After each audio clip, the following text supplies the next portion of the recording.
Hello friends, कैसे हो आप सभी। उम्मीद है कि बढ़िया होंगे और पढ़ाई कर रहे होंगे। आज मैं आप लोगों के लिए लूसेंट के कंप्यूटर से संबंधित जो अध्याय हैं उनको लेकर हाजिर हुआ हूँ। तो चलिए शुरू करते हैं। हम इसे एक ही क्लास में ख़त्म करने की कोशिश करेंगे, तो आप बने रहें। वीडियो लंबा भी हो सकता है, फिर भी आप इसे पूरा कवर करेंगे एक ही वीडियो में। तो चलिए शुरू करते हैं। कंप्यूटर कंप्यूटर शब्द की उत्पत्ति अंग्रेजी भाषा के कंप्यूट शब्द से हुई है, जिसका अर्थ है गणना करना। आज जीवन के प्रत्येक क्षेत्र में कंप्यूटर का समावेश है। बृहद पैमाने पर गणना करने वाले इलेक्ट्रॉनिक संयंत्र को संगणक अथवा कंप्यूटर कहते हैं। अर्थात कंप्यूटर वह युक्ति है जिसके द्वारा स्वचालित रूप से विविध प्रकार के आंकड़ों को संसाधित व संचयित किया जाता है। कंप्यूटर के विकास। अब कंप्यूटर का विकास कैसे कैसे हुआ, इस पर भी एक नज़र डालते हैं। 1642 ईस्वी में ब्लेज पास्कल ने विश्व का पहला यांत्रिक कैलकुलेटर बनाया। किसने बनाया? ब्लेज पास्कल, 1642 में। इसे पास्कलियन कहा जाता है। 1833 ईस्वी में अंग्रेज वैज्ञानिक चार्ल्स बैबेज ने स्वचालित कैलकुलेटर अर्थात कंप्यूटर की पहली बार परिकल्पना की, पर 40 वर्ष के अथक परिश्रम के बावजूद वे इसे बना ना सके। उन्हें आधुनिक कंप्यूटर का जन्मदाता कहा जाता है। सर्वप्रथम कंप्यूटर प्रोग्राम तैयार करने का श्रेय उनकी शिष्या एडा ऑगस्टा लवलेस को जाता है। उन्होंने अपने नाम पर कंप्यूटर प्रोग्राम का नाम रखा एडा, क्योंकि उन्होंने ही कंप्यूटर डिज़ाइन किया था। 1880 में हरमन होलोरिथ ने बैबेज की परिकल्पना को साकार किया। उन्होंने एक इलेक्ट्रॉनिक टेबुलेटिंग मशीन बनाई जो पंच कार्ड की मदद से सारा कार्य स्वचालित रूप से करती थी। हरमन होलोरिथ द्वारा पंच कार्ड के आविष्कार ने कंप्यूटर के विकास में महती योगदान दिया। यही पंच कार्ड आज भी कंप्यूटर में प्रयोग किया जाता है। यह 1880 में हरमन होलोरिथ के द्वारा किया गया। 1937 में होवार्ड एकिन ने पहला यांत्रिक कंप्यूटर मार्क 1 बनाया। द्वितीय विश्व युद्ध के दौरान यानी 1939 से 45 के बीच में कंप्यूटर विज्ञान के क्षेत्र में तेजी से विकास हुआ। द्वितीय विश्व युद्ध के उपरांत आधुनिक कंप्यूटर के सभी प्रमुख सिद्धांतों का विकास हुआ।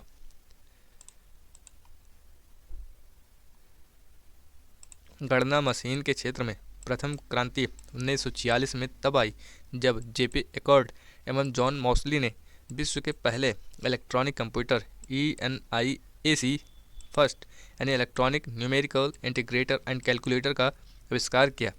इसमें स्विच के रूप में इलेक्ट्रॉनिक वाल्व या वैक्यूम ट्यूब का उपयोग किया गया था।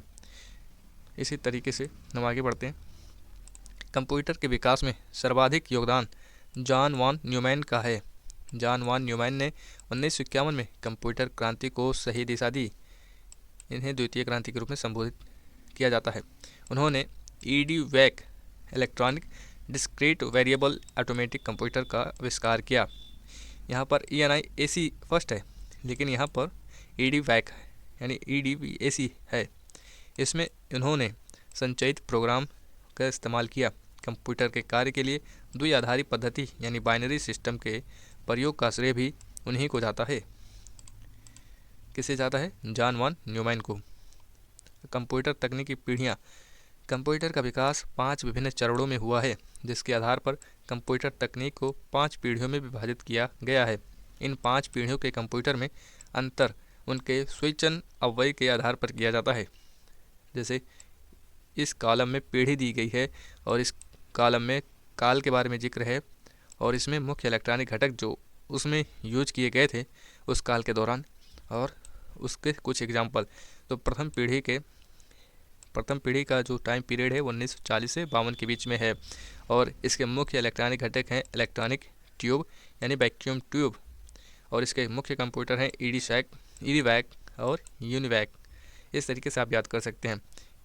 और द्वितीय पीढ़ी जो स्टार्ट होता है वो 1952 से 64 के बीच में है, और इसमें जो मुख्य इलेक्ट्रॉनिक घटक था वो ट्रांजिस्टर था। इसमें कंप्यूटर जो है IBM 700, IBM 1401, IBM 1620, CDC 1604, CDC 3600, Atlas, ICL 1901। इस तरीके के द्वितीय पीढ़ी में कंप्यूटर मिलते हैं। तृतीय पीढ़ी की बात करें तो तृतीय पीढ़ी के कंप्यूटर, इनका कालक्रम पहले देखते हैं तो इनका काल 1964 से 71 के बीच में है। और मुख्य इलेक्ट्रॉनिक घटक की बात करें तो इसमें आईसी यानी इंटीग्रेटेड सर्किट का यूज होता था। और इसके कंप्यूटर की बात करें तो IBM 360, IBM 370, NCR 395, CDC 1700, ICL 2903। चतुर्थ पीढ़ी इसका टाइम पीरियड 1971 से अब तक है। और इसके इलेक्ट्रॉनिक जो घटक हैं इसमें वृहद एकीकृत सर्किट यानी LSI का प्रयोग किया गया। और इसके कंप्यूटर की बात करें तो एप्पल DCM ये मुख्य कंप्यूटर इस पीढ़ी के हैं। पाँचवीं पीढ़ी इस पर अभी अनुसंधान जारी है और इसका जो इलेक्ट्रॉनिक घटक है वो ऑप्टिकल फाइबर है। और अभी देखो इसमें क्या क्या शामिल होते हैं, अभी अनुसंधान जारी है। अब कंप्यूटर के प्रकार की बात करते हैं।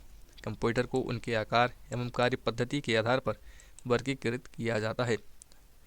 हम पहले बात करें तो आकार पर आधारित वर्गीकरण। आकार के आधार पर कंप्यूटर 4 प्रकार के होते हैं। पहला, माइक्रो कंप्यूटर।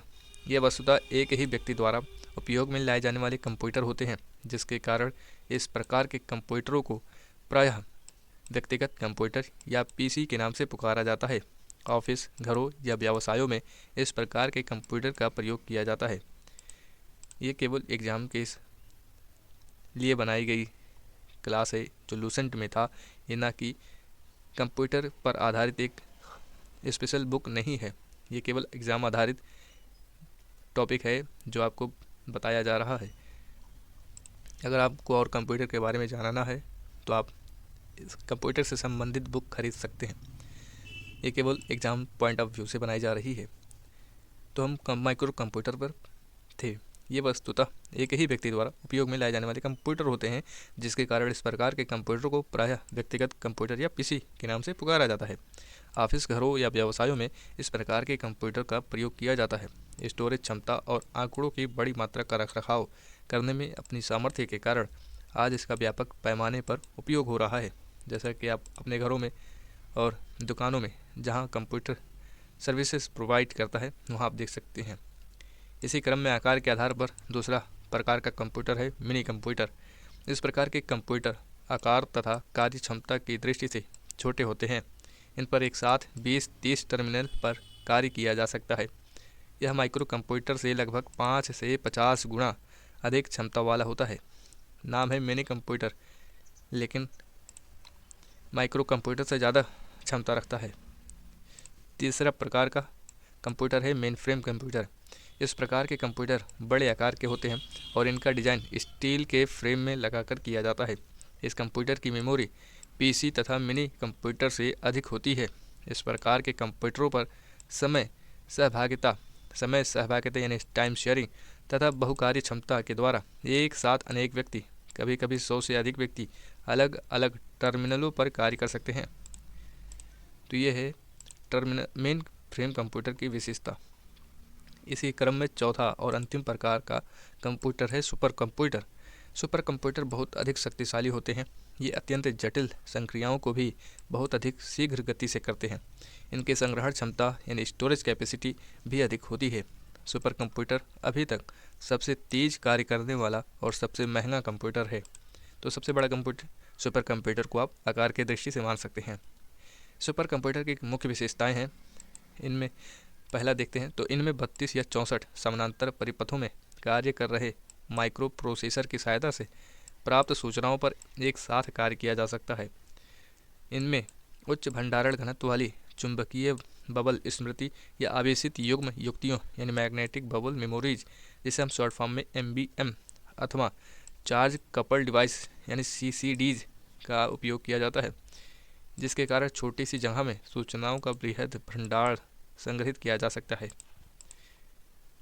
इसकी तीसरी विशेषता है इनके लिए विशिष्ट प्रकार के वातानुकूलन की आवश्यकता पड़ती है। चौथा, सुपर कंप्यूटर की ज़रूरत तभी होती है जब अनवरत रूप से बदल रहे अनेक आंकड़ों को समानुक्रमित करना होता है। यहाँ पर उसके डायग्राम यानी टाइप्स ऑफ कंप्यूटर के बारे में बताया गया जो भी हम पढ़ रहे हैं। हमने साइज़ के बेसिस पर पढ़ लिया है। इसमें माइक्रो कंप्यूटर, मिनी और मेन फ्रेम और आखिर में सुपर कंप्यूटर है। आप सुपर कंप्यूटर का एक चित्र देख सकते हैं। ये है सुपर कंप्यूटर। आप इस चित्र में देख सकते हैं सुपर कंप्यूटर का आकार कितना बड़ा होता है। अब हम आगे बढ़ते हैं। विश्व में विकसित सुपर कंप्यूटर। अब विश्व की बात करें तो CRAY K1S इसका निर्माण करने वाली संस्था का नाम है CRAY के रिसर्च कॉर्पोरेशन, USA में है। अगला है डीप ब्लू, इसका निर्माण करने वाली संस्था IBM कॉर्पोरेशन USA, और blue gene IBM corporation USA, ये भी उसी संस्था से बनाई गई है। और आखिर में है कॉस्मोस, इसका जो निर्माण संस्था है वो कैम्ब्रिज यूनिवर्सिटी UK है, और तीनों ऊपर USA से संबंधित हैं। भारत में विकसित सुपर कंप्यूटर जैसे कि FLO सॉल्वर निर्माण करने वाली संस्था का नाम है NAL बेंगलोर। पेस दूसरे सुपर कंप्यूटर का नाम है पेस, इसकी निर्माण करने वाली संस्था DRDO है। तीसरा है परम 10,000, इसका निर्माण करने वाली संस्था CDAC पुणे है। चौथा है चिप 16, इसकी संस्था जो निर्माण करती है, जो इस कंप्यूटर का निर्माण किया है वो है C.DOT बेंगलोर। अगला है मल्टी माइक्रो IIS बेंगलोर। अगला है माइक, इसकी निर्माण संस्था है IIT मुंबई। और अनुपम, इसकी निर्माण संस्था है BARC बार मुंबई। तो विकसित सुपर कंप्यूटर की बात करें तो भारत में भी सुपर कंप्यूटर के नाम ये हैं और निर्माण करने वाली संस्था ये है। आप इसे देखें। सुपर कंप्यूटर का उपयोग कई क्षेत्रों में किया जाता है। मौसम का पूर्वानुमान करने में सुपर कंप्यूटर का प्रयोग किया जाता है। अंतरिक्ष अनुसंधान तथा उपग्रहों के प्रक्षेपण, कंप्यूटरीकृत परमाणु परीक्षण व प्रक्षेपास्त्र परीक्षण सहित बड़े वैज्ञानिक अनुसंधान कार्यों में सुपर कंप्यूटर की सहायता से जटिल आंकड़ों को अनुसंधान कार्यों, जटिल प्रोग्रामों की एक श्रृंखला द्वारा विश्लेषण किया जाता है। हम आगे बढ़ते हैं तो पांचवा कंप्यूटर है क्वांटम कंप्यूटर। कंप्यूटरों के उपर्युक्त प्रकारों के अतिरिक्त क्वांटम कंप्यूटर विकास की अंतिम अवस्था में है। यह सुपर कंप्यूटर से भी तीव्र गति से और जटिल से जटिल समस्याओं को सेकंडों में हल करने में सक्षम होगा। वैज्ञानिकों का कहना है कि यह क्वांटम कंप्यूटर मानव के मस्तिष्क से भी उन्नत हो सकता है। यह फॉर्मेट की आखिरी प्रमेय जैसी पेचीदा अंतर्राष्ट्रीय गणितीय समस्या जिसे हल करने में 300 साल लगते हैं, उसको भी हल करने में सक्षम होगा। गणित की सबसे प्रसिद्ध अनसुलझी समस्या रेमैन्स हाइपोथेसिस को भी क्वांटम कंप्यूटर कुछ समय में हल कर सकेगा। अगर ये बन जाता है तो आप समझ लें कि जो 300 साल में गणितीय समस्याएं बनी हैं, जिन्हें हल करने में 300 साल से भी अधिक समय लग जाता है, उसे क्वांटम कंप्यूटर कुछ सेकंडों में हल कर सकता है। क्वांटम कंप्यूटर द्वारा सभी प्रकार की पेचीदा समस्याओं को हल करने के लिए क्वांटम मैकेनिक्स जैसी भौतिकी के गूढ़ क्षेत्रों का प्रयोग किया जाएगा। क्वांटम कंप्यूटर में बाइनरी बिट के स्थान पर क्यूबिट, जिसे आप याद रखें, क्यूबिट का प्रयोग किया जाएगा, जो 0 और 1 का अध्यारोपण है। अब कुछ नोट, ये जैसे कि केबी, हम केबी जानते हैं, इसे केबी शॉर्ट फॉर्म है, इसका जो किलोबाइट इसे कहते हैं। एक केबी में 1024 बाइट होते हैं। एमबी बराबर होता है मेगाबाइट, एक एमबी में 1024 केबी होते हैं। यह जीबी को गीगाबाइट कहते हैं। एक जीबी में 1024 एमबी होते हैं। MIPS इसे मेगा इंस्ट्रक्शंस पर सेकेंड कहते हैं। MFLOPS इसे मेगा फ्लोटिंग ऑपरेशंस पर सेकेंड कहते हैं। डिजिटल जानकारी के लिए माप की सबसे छोटी इकाई से सबसे बड़ी इकाई का क्रम है। पहला है छोटा सबसे बिट, उसके बाद बाइट, फिर किलोबाइट, फिर मेगाबाइट, फिर गीगाबाइट, फिर टेराबाइट। ये तो बढ़ते क्रम है, यहाँ से आप देख सकते हैं घटते क्रम में है। इस तरीके से जाएंगे तो बढ़ते क्रम में पाएंगे और इस तरीके से जाएंगे तो घटते क्रम में पाएंगे। अब हम दूसरी कंप्यूटर का वर्गीकरण अब दूसरी पद्धति के आधार पर यानी कार्य पद्धति के आधार पर वर्गीकरण करते हैं। तो कार्य पद्धति के अनुसार कंप्यूटर 5 प्रकार के होते हैं। पहला है अंकीय कंप्यूटर। रोज़मर्रा की भाषा में जब हम कंप्यूटर शब्द का उच्चारण करते हैं तो उसका सीधा अर्थ होता है अंकीय कंप्यूटर। ये कंप्यूटर सभी प्रकार की सूचनाओं को द्विआधारी पद्धति में बदलकर अपना कार्य करते हैं। ये सभी प्रकार की गणनाएं गिनकर यानी जोड़कर करते हैं। ये बहुत अधिक क्षमता से कार्य कर सकते हैं, लेकिन विशेषता यह होती है कि इनकी गणना अत्यंत शुद्ध होती है। इसमें किसी भी प्रकार की संक्रियाएं की जा सकती हैं। ये अंकीय कंप्यूटर की विशेषता है। दूसरा है अनुरूप कंप्यूटर। एनालॉग एक ग्रीक शब्द है जिसका अर्थ है दो राशियों में अनुरूपता खोजना। एनालॉग कंप्यूटर में किसी भौतिक विधि या राशि को इलेक्ट्रॉनिक परिपथों की सहायता से विद्युत संकेतों में अनुरूपित किया जाता है। जिस प्रकार अंकीय कंप्यूटर राशियों को गिनकर कार्य करता है, उसी प्रकार अनुरूप कंप्यूटर मापकर या नापकर अपना कार्य करता है। इन कंप्यूटरों की मदद से इनसे की गई गणनाओं की यथार्थता बहुत शुद्ध नहीं होती, फिर भी 99% शुद्धता प्राप्त की जा सकती है। तीसरे प्रकार का कंप्यूटर है संकर कंप्यूटर। इस प्रकार के कंप्यूटर में अंकीय एवं अनुरूप दोनों कंप्यूटरों की विशेषता का फायदा उठाया जाता है।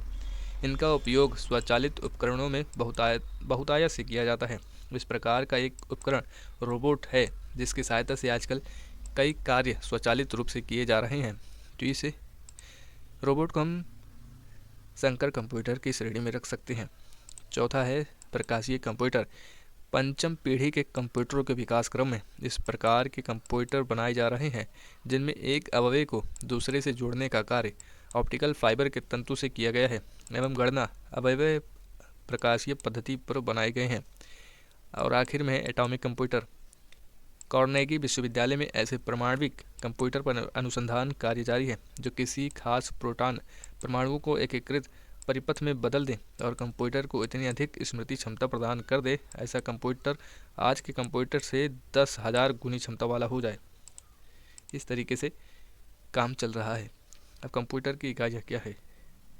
कंप्यूटर की 4 मुख्य इकाइयाँ होती हैं। पहला है निवेश इकाई यानी इनपुट यूनिट। दूसरा है केंद्रीय संसाधन इकाई यानी सेंट्रल प्रोसेसिंग यूनिट, जिसे हम शॉर्ट फॉर्म में CPU कहते हैं। तीसरा है बाह्य स्मृति इकाई यानी एक्सटर्नल मेमोरी यूनिट। और आखिर में है निर्गम इकाई यानी आउटपुट यूनिट। डेटा को कंप्यूटर में इनपुट यूनिट के द्वारा प्रविष्ट किया जाता है। सेंट्रल प्रोसेसिंग यूनिट द्वारा आवश्यकता अनुसार एक्सटर्नल मेमोरी यूनिट के सहयोग से डेटा को व्यवस्थित और संसाधित किया जाता है और अंत में आउटपुट यूनिट द्वारा उन्हें डेटा या इन्फॉर्मेशन के रूप में निर्गमित किया जाता है। CPU को कंप्यूटर का मस्तिष्क कहा जाता है। CPU को माइक्रो प्रोसेसर भी कहा जाता है। माइक्रो प्रोसेसर का आविष्कार रॉबर्ट नोयस एवं गॉर्डन मूर ने 1971 में किया था। तो आप कंप्यूटर के कंपोनेंट्स देख सकते हैं, स्पीकर से मॉनिटर CPU। अब इसमें से आपको बताना है कि आउटपुट इनपुट डिवाइस कौन से हैं। अब कंप्यूटर की इकाइयाँ क्या है? तो कंप्यूटर की कुछ इकाइयाँ जैसे कि इनपुट यूनिट, जैसे इसमें कीबोर्ड होता है, mouse, scanner, punch card, disk इत्यादि। दूसरा है सेंट्रल प्रोसेसिंग यूनिट यानी CPU। और तीसरा है एक्सटर्नल मेमोरी यूनिट। और चौथा है आउटपुट यूनिट जैसे कि स्क्रीन जो हम देखते हैं, प्रिंटर, डिस्क इत्यादि। इसी CPU में इसके भी घटक होते हैं जैसे कि सेंट्रल मेमोरी यूनिट CMU। दूसरा घटक है कंट्रोल यूनिट यानी CU। और तीसरा घटक है arithmetic logical unit ALU। Computer के प्रमुख तकनीकी कार्य 4 प्रकार के होते हैं। पहला आंकड़ों का संकलन या विनिवेशन। दूसरा है आंकड़ों का संचयन। तीसरा है आंकड़ों का संसाधन। चौथा है आंकड़ों या प्राप्त जानकारी का निर्गमन या पुनर्निगमन। आंकड़े लिखित, मुद्रित, श्रव्य, दृश्य, रेखांकित या यांत्रिक चेष्टाओं के रूप में हो सकते हैं। तो इनका मुख्य कार्य 4 ही होता है। हार्डवेयर और सॉफ्टवेयर क्या है? तो हार्डवेयर क्या है? कंप्यूटर और उससे संलग्न सभी यंत्रों और उपकरणों को हार्डवेयर कहा जाता है। इसके अंतर्गत केंद्रीय संसाधन एकक, आंतरिक स्मृति, बाह्य स्मृति, निवेश व निर्गम एकक आदि आते हैं। जैसे कि इनपुट डिवाइस हमने देखा, आउटपुट डिवाइस, ये सभी हार्डवेयर के अंतर्गत आते हैं। सॉफ्टवेयर क्या है? कंप्यूटर के संचालन के लिए निर्मित प्रोग्रामों को सॉफ्टवेयर कहा जाता है। जैसे कि आप भी अपने स्मार्टफोन में अलग अलग तरीके के एप्लीकेशन डाउनलोड किए होंगे जो आपके मोबाइल को और भी अच्छा संचालित करता होगा, तो वो सॉफ्टवेयर की कैटेगरी में रखा जाएगा। कंप्यूटर की भाषा को निम्न 3 वर्गों में बांटा जा सकता है। पहला है मशीनी कोड भाषा यानी मशीन कोडेड लैंग्वेज। दूसरा है असेंबली कोड भाषा यानी असेंबली कोड लैंग्वेज। और तीसरा है उच्च स्तरीय भाषा यानी हाई लेवल लैंग्वेज। तो इन्हें 3 कैटेगरी में बांटा गया है। नोट: पहली कंप्यूटर भाषा प्लेन कैलकुयल थी। कौन थी? प्लेन कैलकुयल। ये पहली भाषा कंप्यूटर की थी। इस तरीके से आप इमेज में देख सकते हैं कि कंप्यूटर के 3 भाषा है। एक है लो लेवल लैंग्वेज यानी LLL, दूसरा असेंबली लैंग्वेज और तीसरा है हाई लेवल लैंग्वेज यानी HLL। अब मशीनी कोड भाषा यानी मशीन कोडेड लैंग्वेज क्या है? इस भाषा में प्रत्येक आदेश के 2 भाग होते हैं, पहला आदेश कोड तथा दूसरा स्थिति कोड। इन दोनों को 0 व 1 के एक क्रम में समूहित कर व्यक्त किया जाता है। कंप्यूटर के आरंभिक दिनों में प्रोग्रामर द्वारा कंप्यूटर को आदेश देने के लिए 0 तथा 1 के विभिन्न क्रमों का ही प्रयोग किया जाता था। यह भाषा समयग्राही थी, जिसके कारण असेंबली व उच्च स्तरीय भाषाओं का प्रयोग किया जाने लगा। असेंबली भाषा, इस भाषा में याद रखे जाने लायक कोड का प्रयोग किया गया, जिसे नेमोनिक कोड कहा जाता है। जैसे कि एडिशन के लिए ऐड और सब्सट्रैक्शन के लिए सब एंड जंप के लिए JMP लिखा गया। परंतु इस भाषा का प्रयोग एक निश्चित संरचना वाले कंप्यूटर तक ही सीमित था, अतः इन भाषाओं को निम्न स्तरीय भाषा कहा गया। उच्च स्तरीय भाषाएं, तो उच्च स्तरीय भाषाओं के विकास का श्रेय IBM कंपनी को जाता है। फॉर्ट्रॉन नामक पहली उच्च स्तरीय भाषा का विकास इसी कंपनी के प्रयास से हुआ। इसके बाद सैकड़ों उच्च स्तरीय भाषाओं का विकास हुआ। ये भाषाएं मनुष्य के बोलचाल और लिखने में प्रयुक्त होने वाली भाषाओं के काफ़ी करीब हैं। कुछ उच्च स्तरीय भाषाएं निम्न है, जैसे कि फॉर्ट्रॉन में क्या है कि कंप्यूटर के इस भाषा का विकास IBM के सौजन्य से J.W. वेकस ने 1957 ईस्वी में किया था। इस भाषा का विकास गणितीय सूत्रों को आसानी से और कम समय में हल करने के लिए किया गया था। तो 1957 में इस फॉर्ट्रॉन भाषा का विकास किया गया। दूसरी भाषा है कोबोल। कोबोल वास्तव में कॉमन बिजनेस ओरिएंटेड लैंग्वेज का संक्षिप्त रूप है। इस भाषा का विकास व्यावसायिक हितों के लिए किया गया। इस भाषा की संक्रिया के लिए लिखे गए वाक्यों के समूह को पैराग्राफ कहते हैं। सभी पैराग्राफ मिलकर एक सेक्शन बनाते हैं और सभी सेक्शन से मिलकर डिवीज़न बनता है। और तीसरी भाषा है बेसिक, यानी यह अंग्रेजी के शब्दों beginners all purpose symbolic instruction code का संक्षिप्त रूपांतरण है। इस भाषा में प्रोग्राम में निहित आदेश के किसी निश्चित भाग को निष्पादित किया जा सकता है, जबकि इससे पहले की भाषाओं में पूरे प्रोग्राम को कंप्यूटर में डालना होता था और प्रोग्राम के ठीक होने पर आगे के कार्य निष्पादित होते थे, लेकिन यहाँ पर निश्चित भाग को निष्पादित किया जा सकता है। चौथा है एल्गोल। एल्गोल क्या है, अब ये जान लेते हैं। यह अंग्रेजी के एल्गोरिथमिक लैंग्वेज का संक्षिप्त रूप है। इसका निर्माण जटिल बीजगणितीय गणनाओं में प्रयोग हेतु बनाया गया था। इसी भाषाओं में पास्कल भाषा है। यह एल्गोल का परिवर्धित रूप है। इसमें सभी चरों को परिभाषित किया गया है, जिसके कारण यह एल्गोल यौम बेसिक से भिन्न है। कोमाल यह कॉमन एल्गोरिथमिक लैंग्वेज का संक्षिप्त रूप है। इस भाषा का प्रयोग माध्यमिक स्तर के छात्रों के लिए किया जाता है। लोगो, इस भाषा का प्रयोग छोटी उम्र के बच्चों को ग्राफिक रेखानुकृतियों की शिक्षा देने के लिए किया जाता है। अगली भाषा है प्रोलॉग। यह अंग्रेजी शब्द प्रोग्रामिंग इन लॉजिक का संक्षिप्त रूप है। इस भाषा का विकास 1973 ईस्वी में फ्रांस में किया गया था। इसका विकास कृत्रिम बुद्धि के कार्यों के लिए किया गया है, जो तार्किक प्रोग्रामिंग में सक्षम है। अब इसी में फोर्थ आता है, इसी भाषाओं में एक फोर्थ भाषा है FORTH। इस भाषा का आविष्कार चार्ल्स मोरे ने किया था। इसका उपयोग कंप्यूटर के सभी प्रकार के कार्यों में होता है। इन सभी उच्च स्तरीय भाषाओं में एक समानता है कि लगभग सभी में अंग्रेजी, एक मिनट ऊपर करते हैं, इसमें क्या समानता है कि लगभग सभी में अंग्रेजी के वर्णों यानी ABCD से लेकर Z तक अंग्रेजी के वर्णों एवं इंडो अरेबियन अंकों 0, 1, 2, 3 लेकर का प्रयोग किया जाता है। Note, pilot, C++, Lisp, Unix and snowball कुछ अन्य उच्च स्तरीय भाषाएं हैं। आपसे एग्जाम में पूछ लिया जा सकता है 4 विकल्प देकर कि इसमें से कौन सी भाषा लो लैंग्वेज की है, हाई लैंग्वेज की, इसी तरीके से क्वेश्चन बन सकते हैं। तो आप इस चित्र को फिर देख सकते हैं। ये लो लैंग्वेज भाषाएं हैं और ये हाई लेवल लैंग्वेज हैं। कंप्यूटर वायरस क्या है? कंप्यूटर वायरस एक प्रकार का इलेक्ट्रॉनिक कोड है, जिसका उपयोग कंप्यूटर में समाहित सूचनाओं को समाप्त करने के लिए होता है। क्या है कंप्यूटर वायरस? कंप्यूटर वायरस एक प्रकार का इलेक्ट्रॉनिक कोड है, जिसका उपयोग कंप्यूटर में समाहित सूचनाओं को समाप्त करने के लिए होता है। इसे कंप्यूटर प्रोग्राम में किसी टेलीफोन लाइन में से दुर्भावनावश प्रेषित किया जा सकता है। इस कोड से गलत सूचनाएं मिल सकती हैं, एकत्रित जानकारी नष्ट हो सकती है तथा यदि कोई कंप्यूटर किसी नेटवर्क से जुड़ा है तो इलेक्ट्रॉनिक रूप से जुड़े होने के कारण यह वायरस संपूर्ण नेटवर्क को प्रभावित कर सकता है। फ्लॉपी के आदान प्रदान से भी वायरस के फैलने का डर रहता है। ये महीनों सालों तक बिना पहचाने गए ही कंप्यूटर में पड़े रह सकते हैं और उसे क्षति पहुंचा सकते हैं। इनकी रोकथाम के लिए इलेक्ट्रॉनिक सुरक्षा व्यवस्था विकसित की गई है। कुछ मुख्य वायरस कंप्यूटर वायरस हैं, जैसे कि माइकले एंजेलो, डार्क एवेंजर, किलो फिलिप, सी ब्रेन, ब्लडी, चेंज मुंगू एवं डीसी। इस तरीके के कुछ वायरसों के नाम हैं। नोट: भारत में पाया गया प्रथम कंप्यूटर वायरस सी ब्रेन है, जो चेन्नई में 1988 में प्रकट हुआ था। ये कंप्यूटर वायरस है, पहला जो भारत में पाया गया वो सी ब्रेन है। नेटवर्क क्या है? नेटवर्क आपस में एक दूसरे से जुड़े कंप्यूटरों का समूह है जो एक दूसरे से संचार स्थापित करने तथा सूचनाओं संसाधनों को साझा करने में सक्षम होते हैं, जिसे जैसे कि प्रिंटर इत्यादि। किसी भी नेटवर्क को स्थापित करने के लिए प्रेषक, प्राप्तकर्ता, माध्यम तथा प्रोटोकॉल की आवश्यकता होती है। विश्व का प्रथम कंप्यूटर नेटवर्क आर्पानेट है। इसे आप याद कर सकते हैं, ये इम्पोर्टेंट लाइन है। अब प्रोटोकॉल क्या है?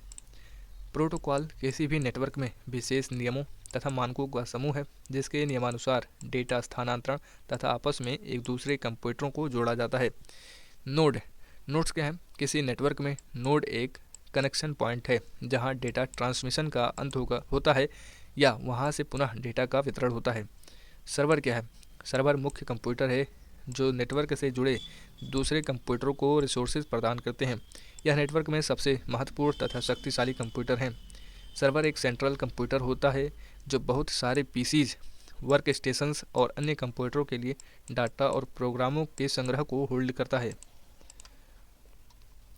टर्मिनल क्या है? यह मेनफ्रेम या सुपर कंप्यूटरों के संसाधनों का साझा इस्तेमाल के लिए उपयोग होता है। डंब टर्मिनल क्या है? यह नग्न इंटेलिजेंस वाला कंप्यूटर है। ये common types of network devices हैं, जैसे कि hub, router, gateway, NIC modem, ये सब उपकरण होते हैं नेटवर्क के लिए आवश्यक उपकरण जो हमने ऊपर बात की, मतलब जो चित्र दिखाया उसी में कुछ इसमें भी दिए गए हैं। जैसे नेटवर्क को स्थापित करने के लिए मुख्य उपकरण है रिपीटर्स, हब, स्विच, राउटर्स और गेटवे। नेटवर्क के प्रकार: नेटवर्क कितने प्रकार के होते हैं, कैसे कैसे नेटवर्क होते हैं? तो पहला है लोकल एरिया नेटवर्क या स्थानीय क्षेत्र नेटवर्क। यह एक कंप्यूटर नेटवर्क है जिसके अंदर छोटे भौगोलिक क्षेत्र जैसे घर, ऑफिस, भवनों का एक छोटा समूह या हवाई अड्डा आदि में कंप्यूटर नेटवर्क है। वर्तमान लैन, इसे शॉर्ट फॉर्म में लैन कहते हैं, लैन ईथरनेट तकनीकी पर आधारित है। इस नेटवर्क का आकार छोटा लेकिन डेटा संचारण की गति तीव्र होती है। तो LAN प्रकार का ये कंप्यूटर मतलब नेटवर्क होता है। दूसरा है wide area network. Wide area network इसे शॉर्ट फॉर्म में WAN कहते हैं, व्यापक क्षेत्र नेटवर्क। इस नेटवर्क में कंप्यूटर आपस में लीज्ड लाइन या स्विच्ड सर्किट के द्वारा जुड़े रहते हैं। यह नेटवर्क व्यापक भौगोलिक क्षेत्र, देश, महादेश में फैले नेटवर्क का जाल है। इंटरनेट इसका सबसे अच्छा उदाहरण है। भारत में CMC द्वारा विकसित इंडोनेट WAN का उदाहरण है। बैंकों द्वारा प्रदत्त ATM सुविधा वाइड एरिया नेटवर्क का उदाहरण है। तो एग्जाम्पल के रूप में क्वेश्चन बन सकता है कि ATM किस नेटवर्क का उदाहरण है। इसी तरीके से तीसरा है मेट्रोपॉलिटन एरिया नेटवर्क, इसे शॉर्ट फॉर्म में मैन कहते हैं। मैन दो या दो से अधिक लोकल एरिया नेटवर्क को जोड़ता है। यह शहर की सीमाओं के भीतर स्थित कंप्यूटरों का नेटवर्क है। राउटर्स, स्विच और हब्स मिलकर एक मैन का निर्माण करते हैं। अब इस चित्र में लैन यानी लोकल एरिया नेटवर्क के बारे में समझ सकते हैं। ये कुछ ही कंप्यूटरों को जोड़ पाता है।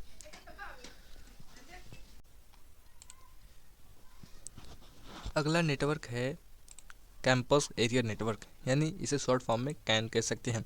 कैन सीमित भौगोलिक क्षेत्र में LAN से ALAN के जुड़ने से निर्मित कंप्यूटर नेटवर्क है। इसमें उपयोग होने वाले नेटवर्किंग इक्विपमेंट जैसे कि राउटर्स, स्विच, ऑप्टिकल फाइबर इत्यादि कैंपस ओनर के द्वारा ओन्ड होते हैं। नेटवर्क टोपोलॉजी नेटवर्क टोपोलॉजी क्या होता है, सॉरी। नेटवर्क टोपोलॉजी विभिन्न नोड्स या टर्मिनल को आपस में जोड़ने का तरीका है। यह विभिन्न नोड्स के बीच भौतिक संरचना को दर्शाता है। नेटवर्क टोपोलॉजी के प्रकार क्या हैं? तो पहला है मेश नेटवर्क। यह नेटवर्क उच्च ट्रैफिक स्थिति में मार्ग यानी रूट्स को ध्यान में रखकर उपयोग किया जाता है। इसमें किसी भी स्रोत से कई मार्गों से संदेश भेजा जा सकता है।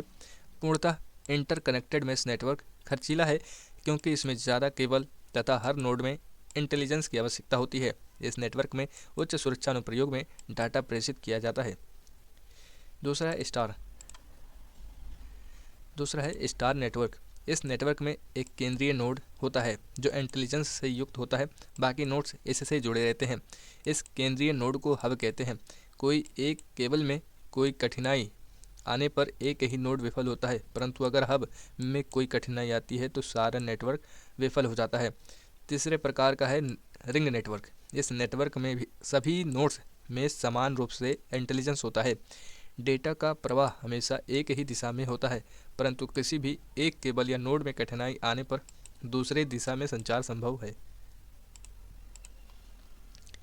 अगला है बस नेटवर्क। इस नेटवर्क में सभी नोड्स एक ही केबल से जुड़े रहते हैं। कोई भी नोड किसी दूसरे नोड को डेटा प्रेषित करना चाहता है तो उसे देखना होता है कि बस में कोई डेटा प्रवाहित तो नहीं हो रहा है। बस खाली रहने पर नोड डेटा प्रेषित कर सकता है।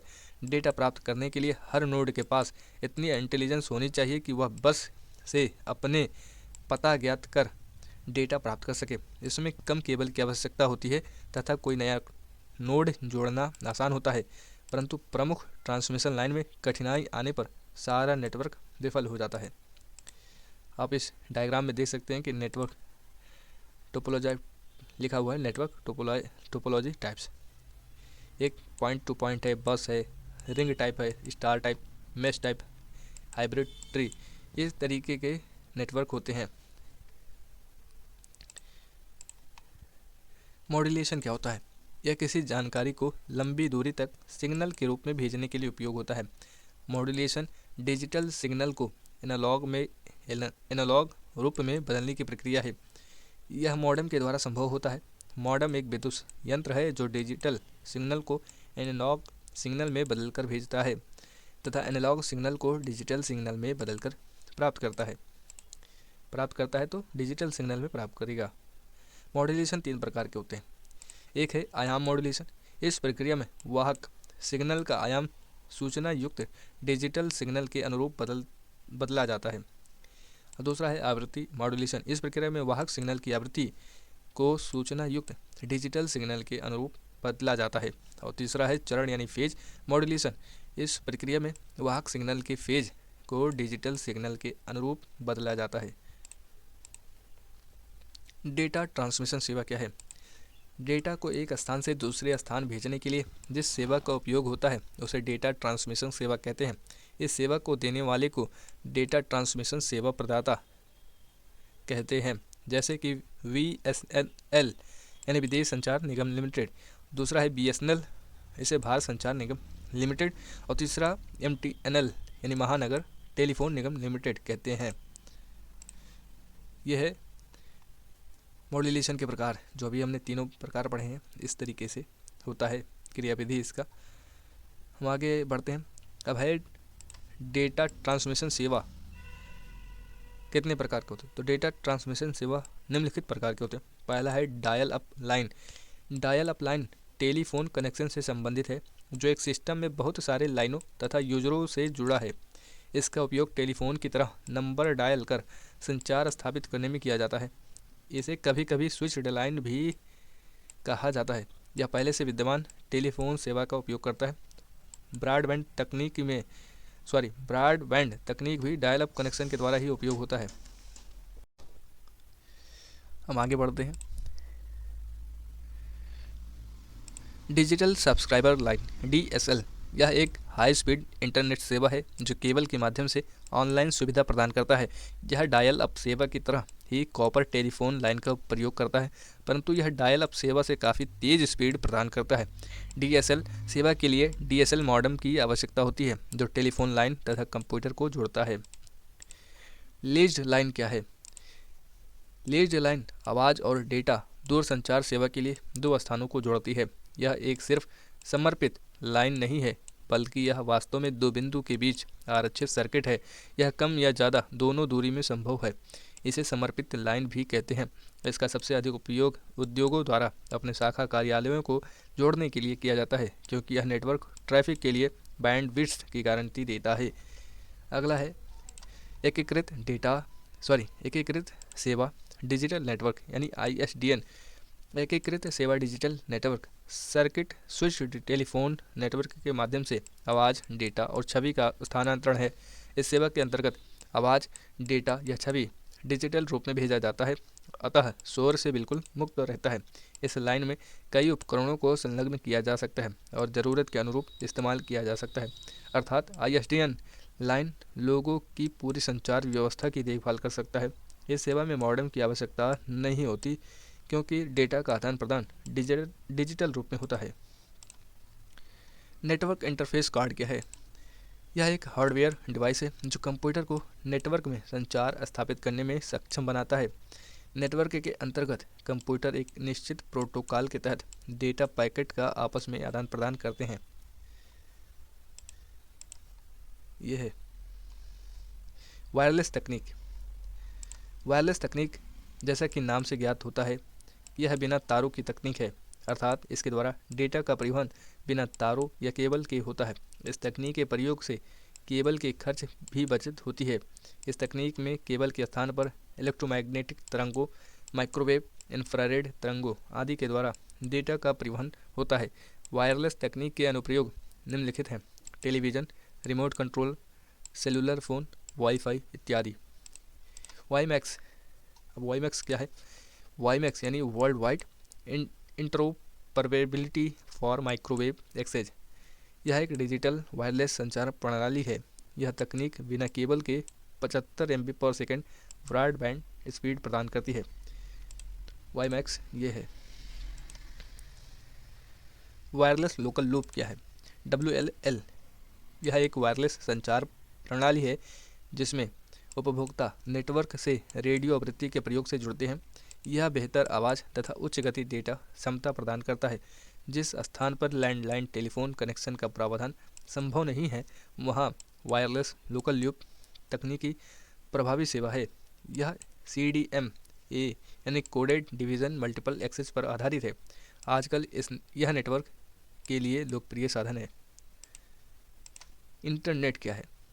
भारत में इंटरनेट सेवा का प्रारंभ 15 अगस्त 1995 में विदेश संचार निगम लिमिटेड द्वारा आरंभ किया गया था। भारत में लोकप्रिय इंटरनेट सेवा प्रदाता BSNL यानी विदेश संचार निगम लिमिटेड, BSNL और MTNL यानी महानगर टेलीफोन निगम लिमिटेड, मंत्रा ऑनलाइन तथा सत्यम ऑनलाइन इत्यादि है। इन कंपनियों का भारत के अनेकों शहरों में DNS यानी डोमेन नेम सिस्टम सर्वर है। DNS सर्वर एक कंप्यूटर है जो दूसरे कंप्यूटर के डोमेन नाम को यानी IP एड्रेस में अनुवाद करता है। वर्तमान समय में BSNL द्वारा दो माध्यमों में इंटरनेट की सेवा उपलब्ध कराई जाती है। पहला माध्यम है PSTN यानी पब्लिक स्विच्ड टेलीफोन नेटवर्क और दूसरा है ISDN यानी इंटीग्रेटेड सर्विसेज डिजिटल नेटवर्क। तो इस दो माध्यमों में सेवा प्रदान की जाती है। इंटरनेट के आवश्यक घटक होना चाहिए। तो इंटरनेट का उपयोग करने के लिए निम्न उपकरण होने चाहिए। पहला है पर्सनल कंप्यूटर यानी PC, दूसरा है मॉडेम, तीसरा है संचार माध्यम, चौथा है इंटरनेट सॉफ्टवेयर या वेब ब्राउज़र, पांचवा है इंटरनेट सर्विस प्रोवाइडर। मॉडेम क्या है? तो मॉडेम ये है, जब इंटरनेट को टेलीफोन लाइन के माध्यम से कनेक्ट करते हैं तो मॉडेम की आवश्यकता होती है। यह कंप्यूटर में चल रहे इंटरनेट ब्राउज़र और इंटरनेट सर्विस प्रोवाइडर के बीच आवश्यक लिंक है।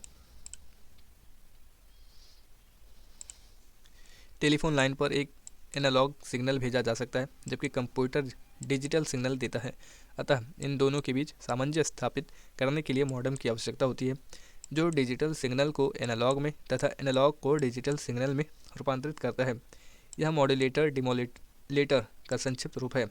मॉडेम के दोनों ओर कंप्यूटर और टेलीफोन लाइन जुड़ा होना आवश्यक है। मॉडेम की स्पीड को बीपीएस यानी बिट्स पर सेकंड में मापते हैं। उपलब्ध स्पीड 9600 बीपीएस, 28800 बीपीएस और 33600 बीपीएस है। इंटरनेट से जुड़ने की स्पीड टेलीफोन सर्विस पर निर्भर करती है। आजकल टेलीफोन सेवा जो ISDN उपयोग करता है 128 KB पर सेकंड या इससे उच्च गति पर मॉडेम को इंटरनेट से जोड़ने में सक्षम होता है। अतः मॉडेम ऐसी डिवाइस है जो डेटा को पल्स में परिवर्तित करता है तथा उन्हें टेलीफोन लाइन पर संप्रेषित करता है। इंटरनेट सॉफ्टवेयर या वेब ब्राउज़र। वेब एक विशाल पुस्तक की तरह है। वह वेब ब्राउज़र एक सॉफ्टवेयर है जो कंप्यूटर को इंटरनेट से जोड़ता है। कुछ प्रमुख वेब ब्राउज़र निम्न हैं, जैसे कि नेटस्केप नेविगेटर, दूसरा है माइक्रोसॉफ्ट इंटरनेट एक्सप्लोरर, तीसरा है मोजिला फायरफॉक्स, चौथा है NCSA मोज़ेक, पाँचवा है ओपेरा, छठा है सफारी और सातवां है क्रोम। इन सॉफ्टवेयर का उपयोग कर हम लोग इंटरनेट से जुड़ने में सक्षम होते हैं तथा वेब से अपनी पसंद की जानकारियों को प्राप्त कर सकते हैं। वेब ब्राउज़र का उपयोग कर हम लोग किसी विशेष पेज या लोकेशन पर उसके पता टाइप कर जा सकते हैं। इस पता को URL यानी यूनिफॉर्म रिसोर्स लोकेटर कहते हैं। URL में प्रयुक्त हो रहे टूल्स और इंटरनेट पता जहां जानकारी मिल सकती है दोनों रहता है। जैसे url.ये लिखकर हम टाइप करते हैं तो इसमें टूल्स HTTP है। टूल्स क्या है? HTTP तथा इंटरनेट पता है www.ये।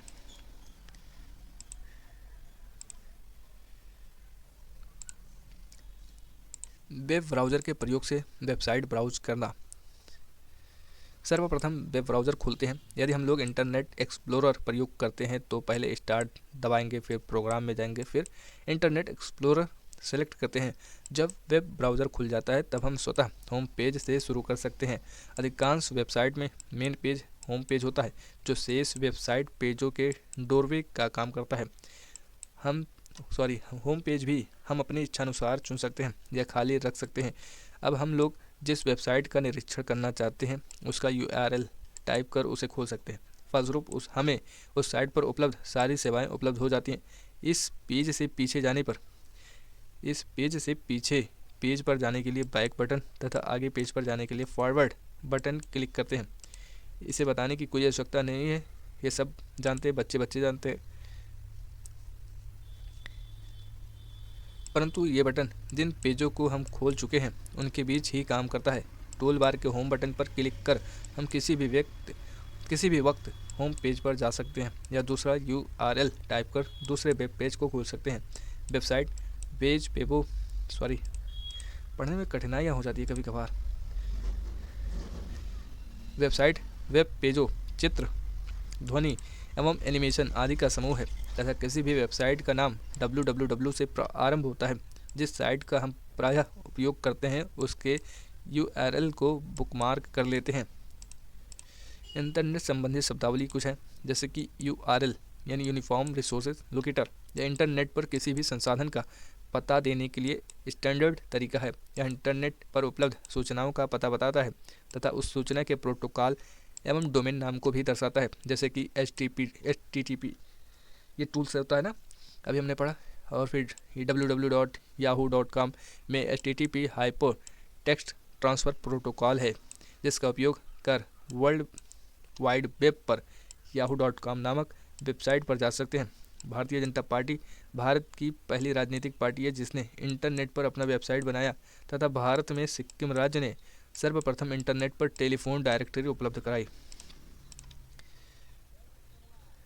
दूसरा है TCP या IP ट्रांसमिशन कंट्रोल प्रोटोकॉल या इंटरनेट प्रोटोकॉल। यह नियमों का एक समूह है जो इंटरनेट कैसे कार्य करता है यह निर्णय करता है। यह दो कंप्यूटर के बीच सूचना स्थानांतरण और संचार को संभव करता है। तीसरा है अपलोड। ये बेसिक चीज़ें हैं जो कि आप लोग जानते हैं, इसे बताने की ज़रूरत नहीं, लेकिन यह शब्दों के फॉर्म में लिखा गया है तो इसे जानना होगा। अपलोड क्या है? एक स्थानीय कंप्यूटर से दूर स्थित कंप्यूटर पर डेटा स्थानांतरण की प्रक्रिया अपलोड है। जब हम अपने कंप्यूटर से इंटरनेट पर दूसरे कंप्यूटर को उपयोग करने के लिए फ़ाइल की प्रतिलिपि डालते हैं तो उस फाइल को अपलोड कर रहे होते हैं। चौथा है डाउनलोड। एक दूर स्थित कंप्यूटर या सर्वर से एक स्थानीय कंप्यूटर के लिए डेटा स्थानांतरण की प्रक्रिया, अर्थात जब हम अपने कंप्यूटर में इंटरनेट के प्रयोग से दूसरे कंप्यूटर या सर्वर से फाइल की प्रतिलिपि डाल रहे होते हैं तो हम उसे डाउनलोड कहते हैं। इन सभी से सभी लोग परिचित होंगे, ऐसा बात नहीं है, केवल बेसिक है, उसे जानना होता है। पांचवा है गेटवे। यह संचार यंत्र का या प्रोग्राम है जो दो भिन्न भिन्न प्रोटोकॉल वाले नेटवर्क के बीच डेटा संप्रेषित करता है। छठवां है आईपी एड्रेस। आईपी एड्रेस क्या होता है? IP address 32 bit numeric format 4 संख्याओं का एक समूह है जो डॉट से अलग किया जाता है, जिसका एक भाग नेटवर्क का पता, दूसरा भाग नोड पता। नेटवर्क में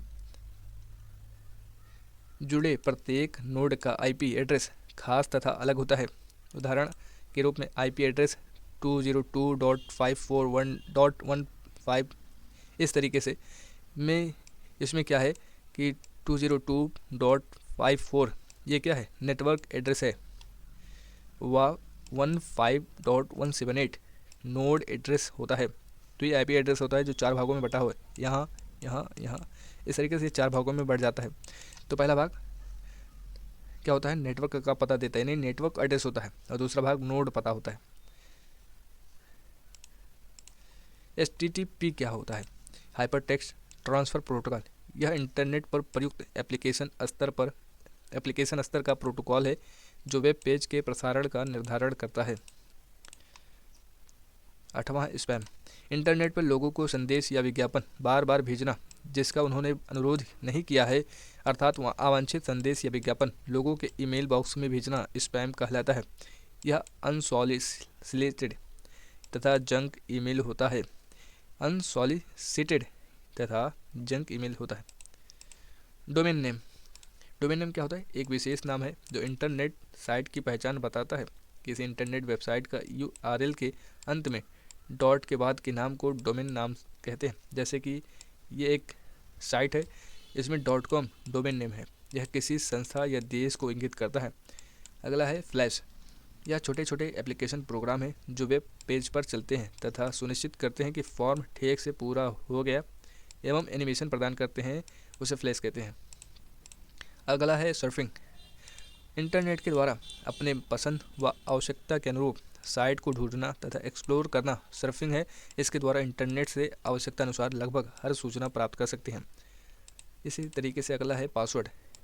पासवर्ड क्या है? यह एक गोपनीय कोड है जो कुछ प्रोग्रामों या दूसरे ईमेल में प्रविष्टि प्रतिबंधित करता है। इसके प्रयोग से हम कुछ प्रोग्राम, डाटा या ईमेल को सुरक्षा प्रदान करते हैं। यह अल्फा न्यूमेरिक या चिन्हों, अंकों तथा शब्दों का संयोजन हो सकता है। अगला है हैकर। व्यक्ति जो अपने व्यक्तिगत लाभ के लिए अन्य व्यक्तियों के कंप्यूटर और कंप्यूटर नेटवर्क से जानकारी गैर कानूनी तरीके से उसे हानि पहुंचाने के लिए प्राप्त करता है, उसे हैकर कहते हैं। अगला शब्द है फिशिंग स्कैम। संवेदनशील तथा गोपनीय व्यक्तिगत जानकारी प्राप्त करने के लिए किए गए प्रयास को फिशिंग स्कैम कहते हैं। जैसे किसी व्यक्ति विशेष के बैंक खाता संख्या, पासवर्ड तथा क्रेडिट कार्ड विवरण इत्यादि।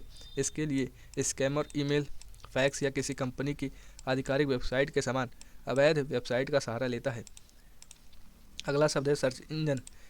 Search engine world wide web पर इंफॉर्मेशन की खोज करने के लिए विशेषीकृत प्रोग्राम है जो स्पेसिफाइड कीवर्ड्स के अनुसार डॉक्यूमेंट को सर्च करता है। कुछ सर्च इंजन के उदाहरण निम्नलिखित हैं, जैसे कि गूगल के पेज पर ऐसे होता नहीं, यही है सर्च इंजन, बिंग और याहू इत्यादि। HTML अगला शब्द है। अगला है HTML hyper text markup language. यह एक कंप्यूटर भाषा है जिसका उपयोग वर्ल्ड वाइड वेब के वेब पृष्ठों के निर्माण में होता है। HTML के टेबल टैग में दो विशेषताएं होती है। पहला सेल स्पेसिंग।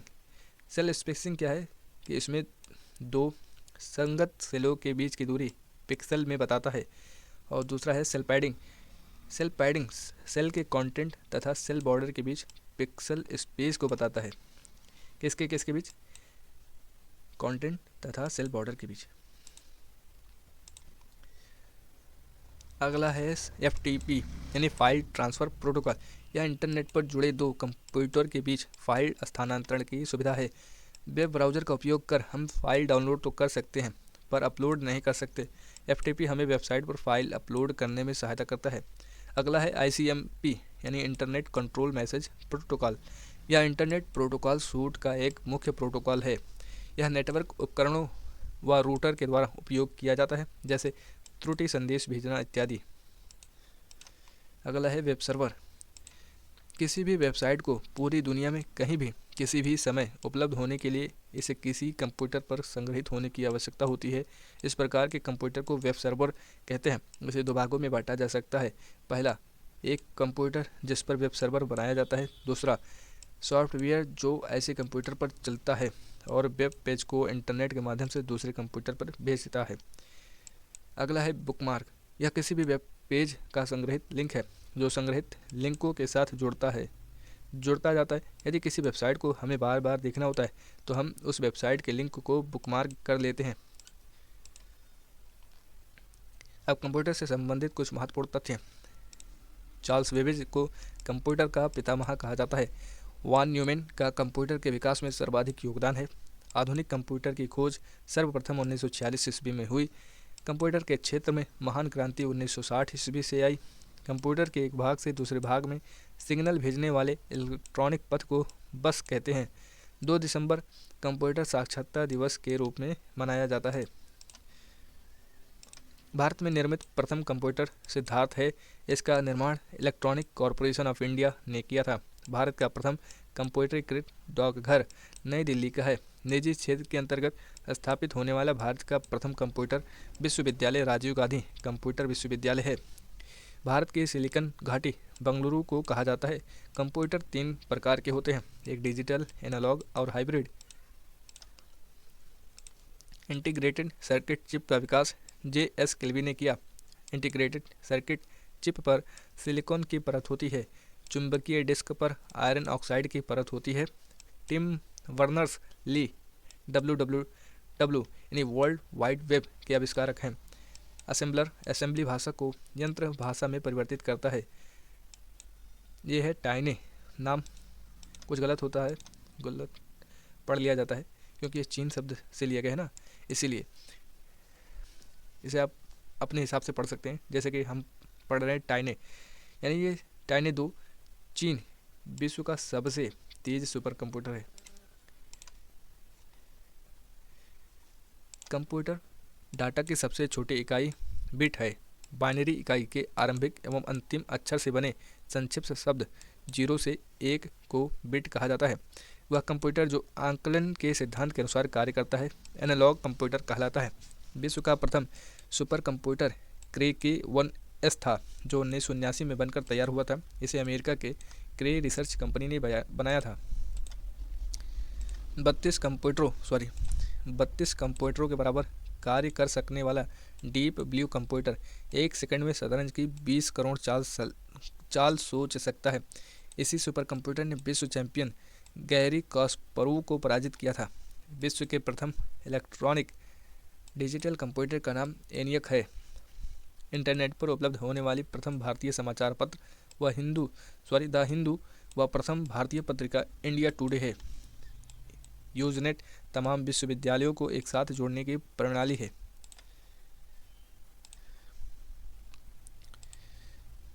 इंटरनेट सूचना की खोज करने में ऑर्क सबसे ज़्यादा मदद करता है।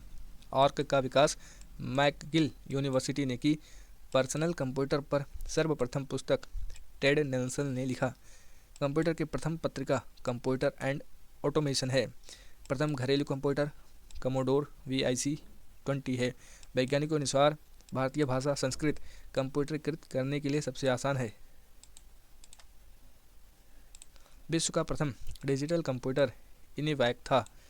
फोर्ट्रॉन प्रोग्राम हेतु विकसित की गई सर्वप्रथम भाषा है।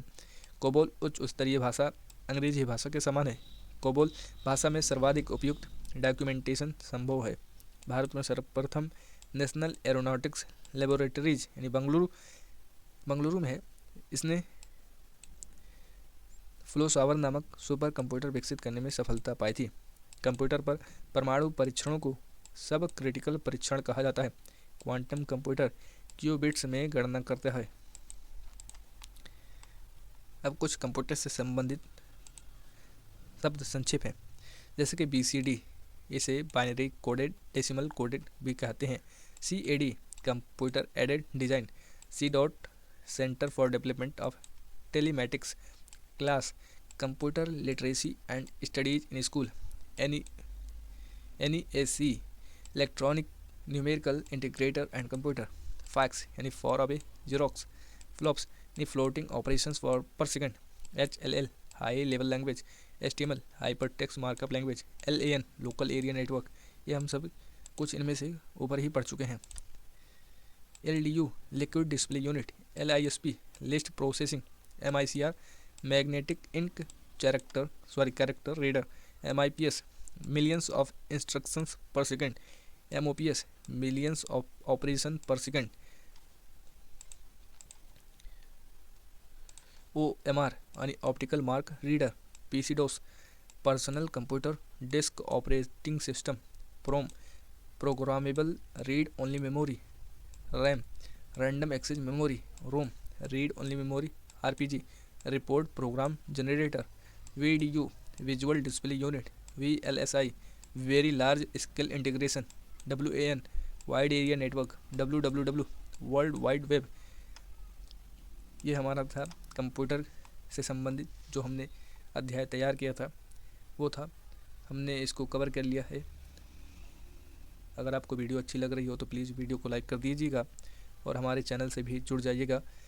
जो लुसेंट में था पूरा कंप्यूटर आपको पढ़ा दिया गया। अगर आप कंप्यूटर पढ़ने में रुचि लेते हैं तो आप दूसरे कंप्यूटर बुक को पढ़ सकते हैं। ये केवल एग्ज़ाम के पॉइंट ऑफ व्यू से था जिसे मैंने इस क्लास में करा दिया। यह 2025 का एडिशन बुक है। ये अपडेटेड नोट्स हैं, तो आप इन्हें एक बार फिर से 2 बार जब मन कहे तब आप इसे पढ़ सकते हैं।